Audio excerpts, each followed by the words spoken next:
encore. Envoie. Ouais, descends, très bien. Ouais. À partir de maintenant, on fait comme d'habitude.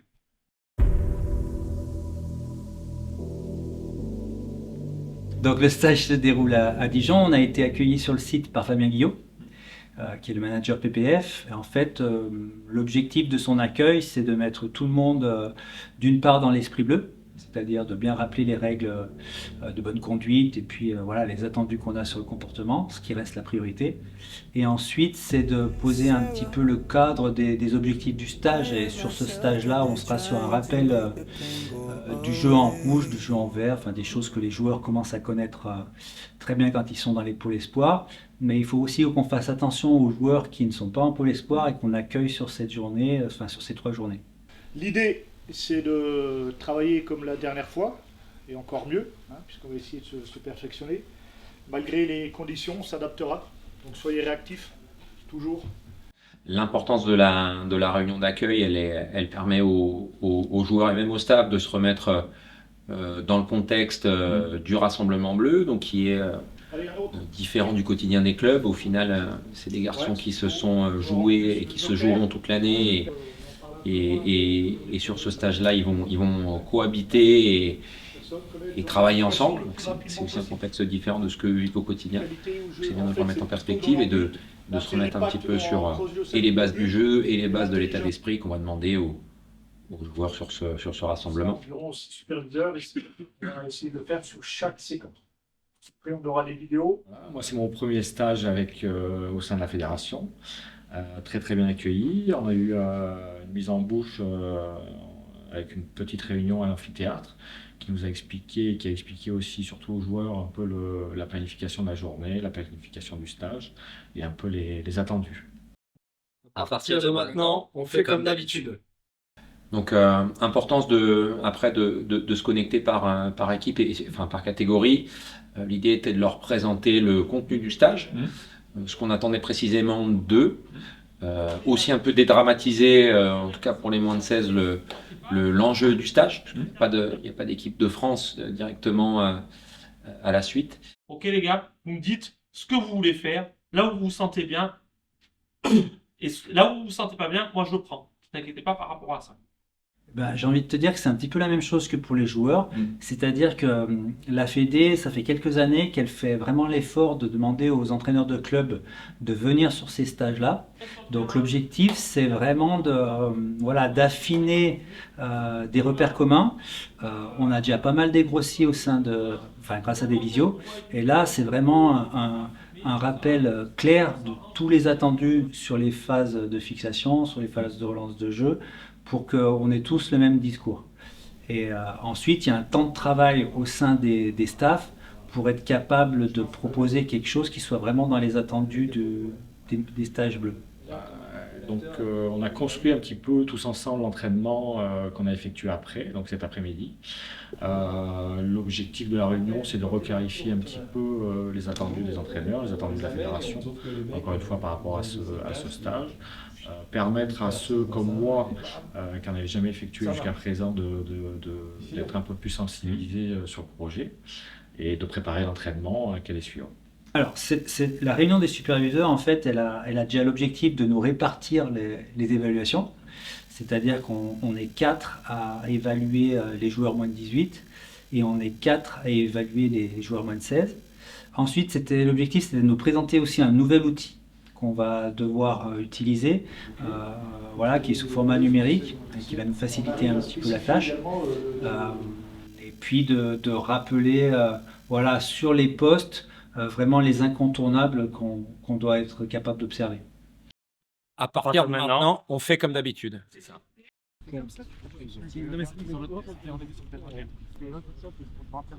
Allez, 1 minute.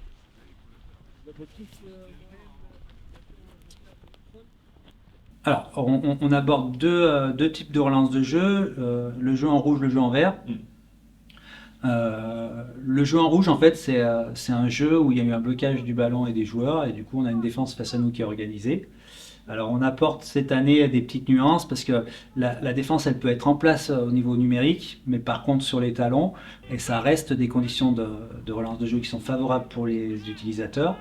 Mais en tout cas c'est un jeu où on devra créer grâce à une structure organisée un nouveau déséquilibre dans la défense qui sera exploité ensuite parce que le but du jeu c'est de vite transformer ces ballons un peu lents face à une défense organisée en ballons plus rapides qu'on appelle les ballons en verre. Et donc il y a eu un rappel aussi du jeu en verre, c'est-à-dire que là par contre il y a un déséquilibre à la fois numérique et sur la relance de jeu, on est vraiment l'attaque est vraiment avantagée et donc elle doit exploiter le déséquilibre.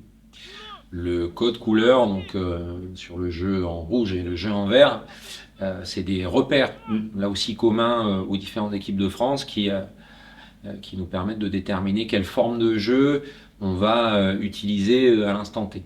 Le jeu en vert, c'est plutôt des ballons dynamiques, des ballons favorables à l'attaque, tandis que le jeu en rouge, c'est plutôt une défense qui a l'ascendant sur l'équipe attaquante et une nécessité de recréer de l'avancée et de retrouver le plus rapidement possible des ballons favorables. Tout le reste c'est parfait. Les prises d'espace, la com, les retours, on y est. On y est. Ça se voit quand même qu'on a bien travaillé avant parce que là, tout de suite on met la barotte. C'est bien, ça switch noir, rouge qui vient ici. C'est le projet bleu, donc il y a plusieurs couleurs. En fait, aujourd'hui, c'était encore une fois de les resensibiliser par rapport à ce projet-là.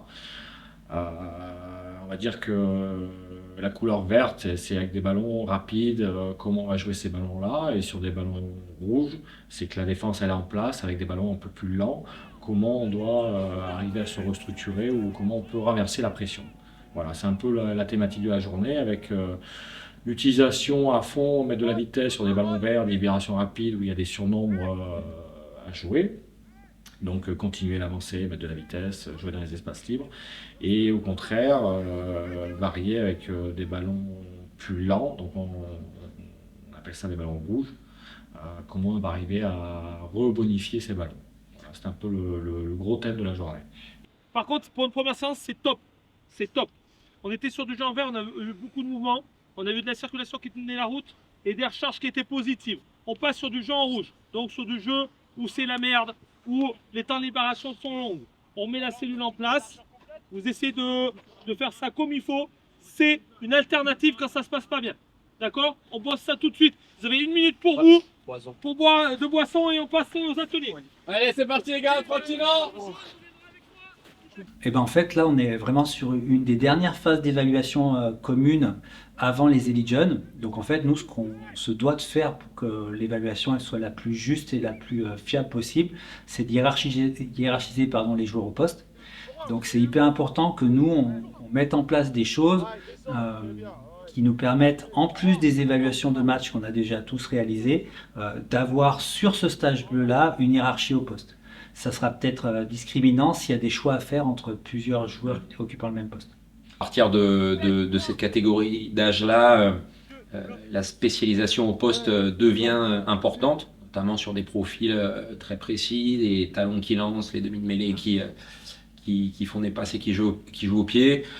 Aussi avec l'importance du jeu au pied de pression, du jeu au pied aérien dans son ensemble. Ça nous permet aussi d'aborder ces secteurs-là auprès de nos joueurs et puis de les sensibiliser à ça.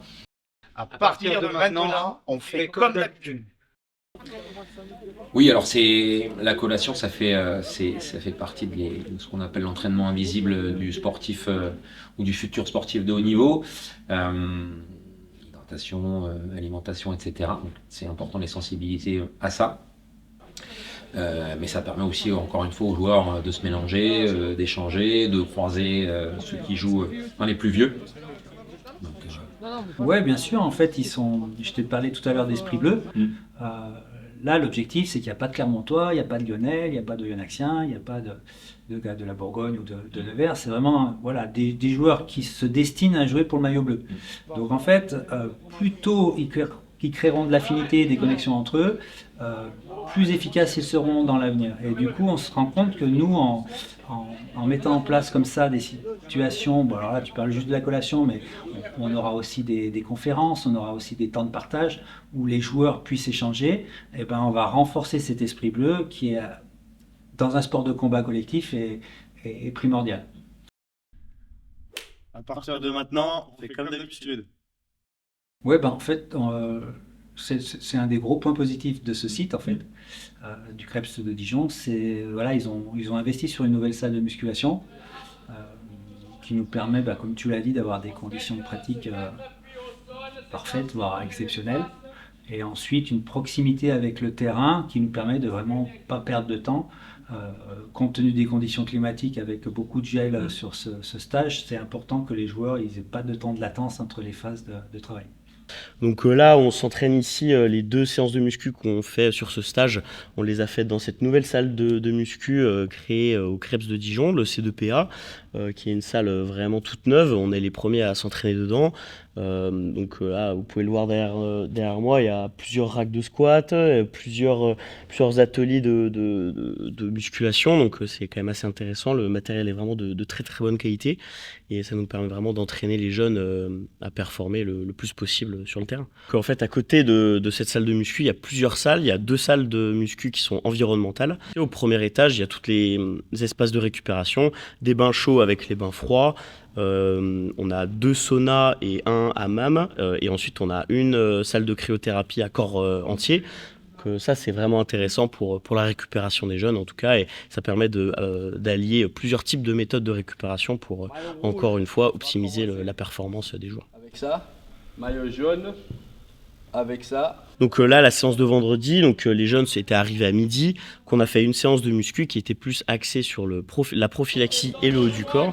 Prophylaxie, c'est pour la prévention des blessures, et le haut du corps parce que on a mis une très faible charge sur le haut du corps quand ils sont arrivés. Et après, développé couché sur les 2 bandes de développé couché sur les dalles grises et les 2 racks chandelles ici. C'est bon? Question? Non? On fait comme hier, 3 groupes assez rapidement. Et ça nous permettait du coup aujourd'hui sur la séance de muscu d'axer sur le bas du corps et en objectif un maintien de force et plus axé sur l'explosivité, comme cet après-midi ils vont avoir un entraînement type rugby vitesse, donc axé sur de la vitesse. Et demain, dimanche, on espère avec la météo, j'espère qu'on pourra le faire, un entraînement EHI, donc entraînement de haute intensité. Où là, il y aura des très longues courses et beaucoup de contacts. À partir de maintenant, on fait comme d'habitude.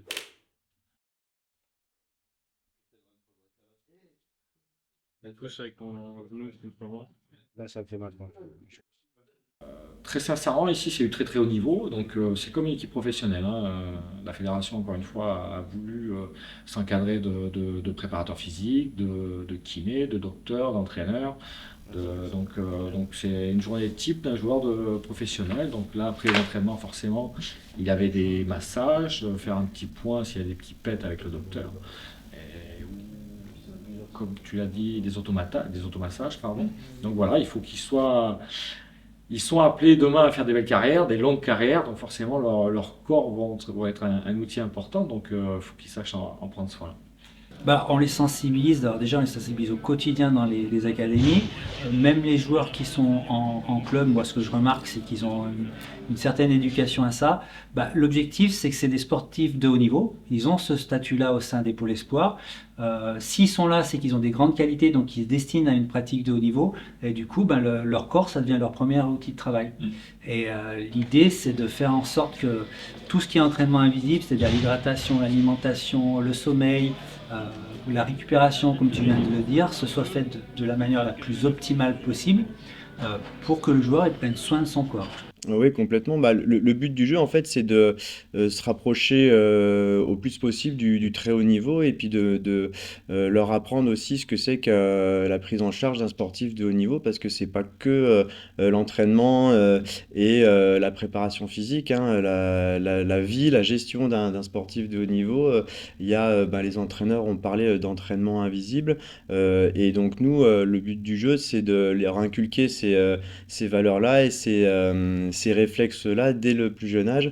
Et donc, ça passe par tout ce qui est prévention principalement, parce que pour pouvoir pérenniser dans le très haut niveau et puis performer dans le très haut niveau, et ben, c'est éviter principalement les blessures et faire en sorte qu'on puisse enchaîner les entraînements et les matchs à très haute intensité, à très haut niveau. Donc, nous, on est là, on est un petit maillon de la chaîne pour leur permettre de pouvoir évoluer à ce niveau-là. À partir de maintenant, on fait comme d'habitude. Il y a la cohérence de garder la vitesse demain après-midi et tu peux faire un EHI dimanche matin, que l'inverse n'est pas forcément vrai. Ah, exactement. Bon, c'est ce que j'ai. Bon, en fait, la réunion de ce soir, elle est surtout liée à nos conditions de pratique. C'est qu'on s'aperçoit que les terrains ils sont assez gelés, assez durs. Donc voilà, on devait finir le stage dimanche par un entraînement à haute intensité, c'est-à-dire vraiment un entraînement où on est à 100%, tant au niveau de la vitesse que du combat. Et on se rend compte que peut-être que les conditions de pratique vont nous empêcher de le faire. Donc on a cherché tout de suite à trouver la solution qui sera la moins dommageable possible pour finir ce stage dans de bonnes conditions. Donc on s'oriente sur un aménagement des contacts sur la séquence de haute intensité. Ce qui est positif, c'est que tout le monde a l'opportunité de s'exprimer et que ça fonctionne plutôt dans le participatif. Voilà, donc de prendre le ressenti un peu de chacun, et puis d'échanger un petit peu sur ce qui a été fait sur le terrain, d'échanger aussi sur les évaluations des joueurs, sur la qualité des contenus, et puis de mettre en place des régulations si besoin. À partir de maintenant, on fait comme d'habitude. Demain, il y a deux gros thèmes, encore une fois par rapport au terrain gelé. Donc il y aura une partie de l'effectif qui va être en dojo, qui va travailler tout ce qui est attitude au contact, et une autre partie du groupe qui va être sur le jeu au poste. Et au bout de 45 minutes, on va switcher. Donc voilà, c'est apprendre encore une fois aux joueurs de comment on va percuter en sécurité, comment on va réussir à gagner son duel, comment on va tomber au sol, comment on va pouvoir assurer une belle libération. Donc c'est ça quand on a le ballon, et quand on est soutien offensif, comment on peut avoir la meilleure attitude possible pour encore une fois conserver le ballon et empêcher l'adversaire de le conquérir. Derrière, c'est parti, fonction de combat.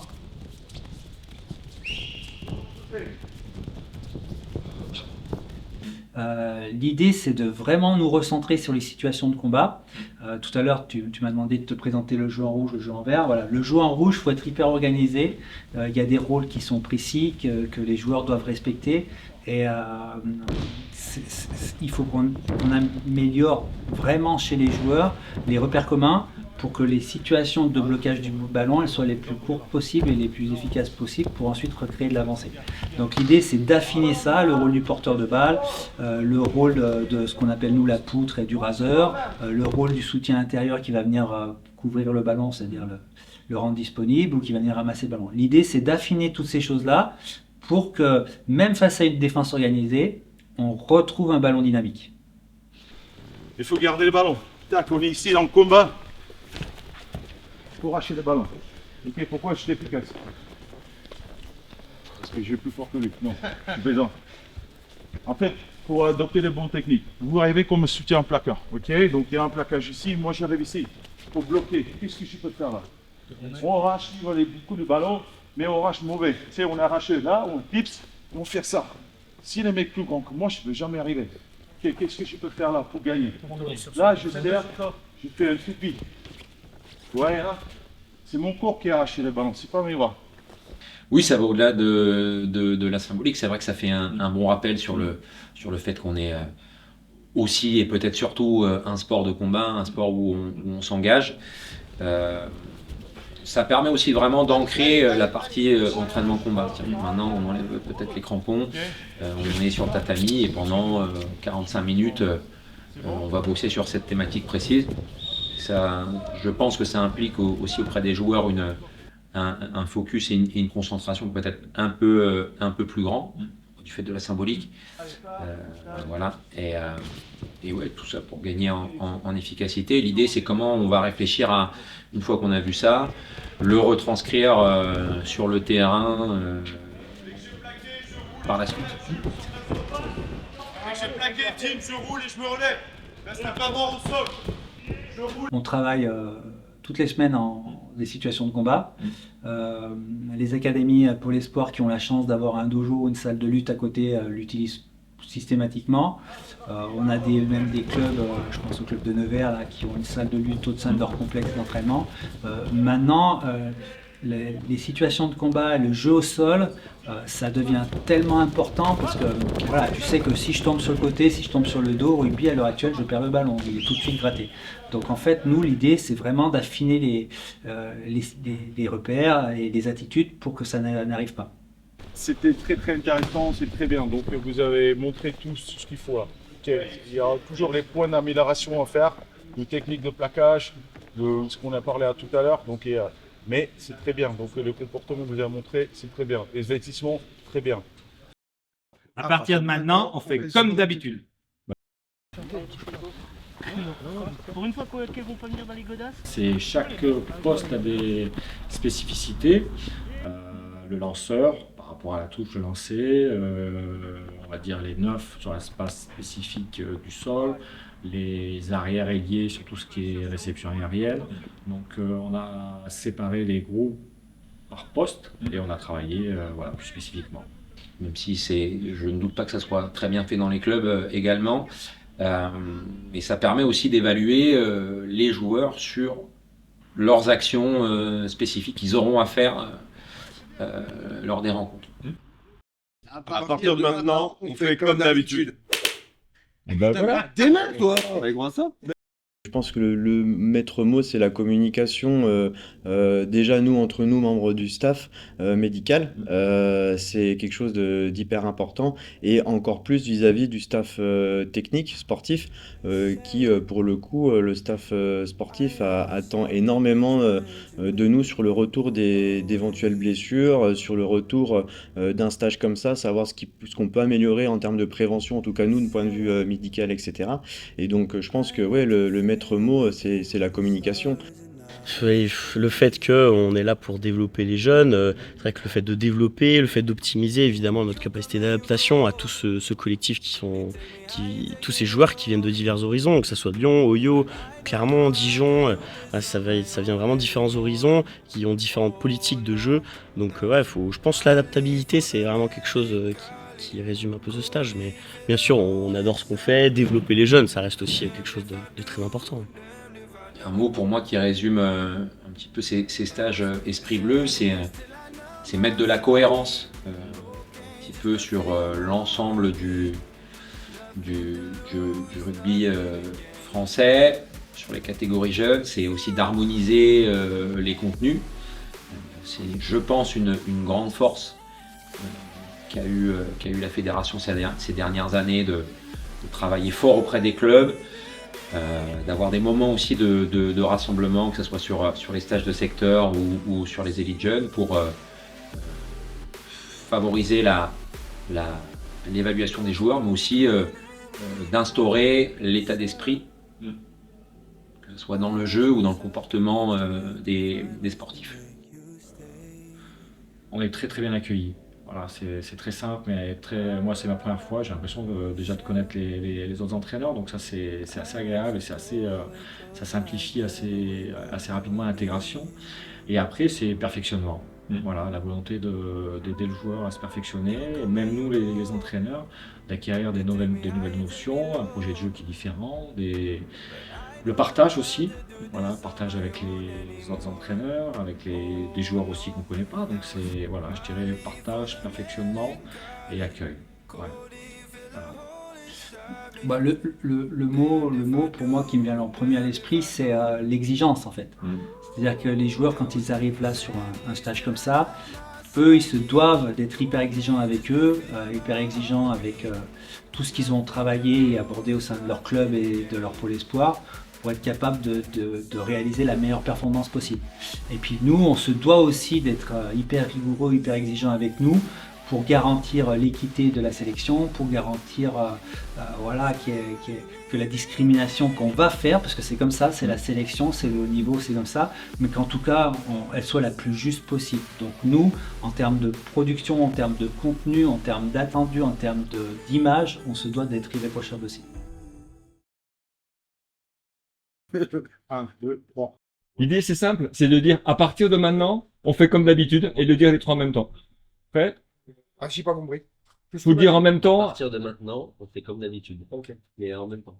Allez, c'est qui dit le top départ? 1, 2, 3. 3, 2, quand vous voulez. À partir de maintenant, on fait comme d'habitude. Alors, on va essayer de faire synchro, les mecs. T'es aux fraises ou quoi? Allez. Attends, c'est ou on fait? À partir de maintenant, on fait comme d'habitude. Ok. 3, 2, 1. On fait comme ça, tous les deux. Allez, on essaye de pas se foirer. Allez, comme vous voulez. Voilà, c'est comme vous voulez.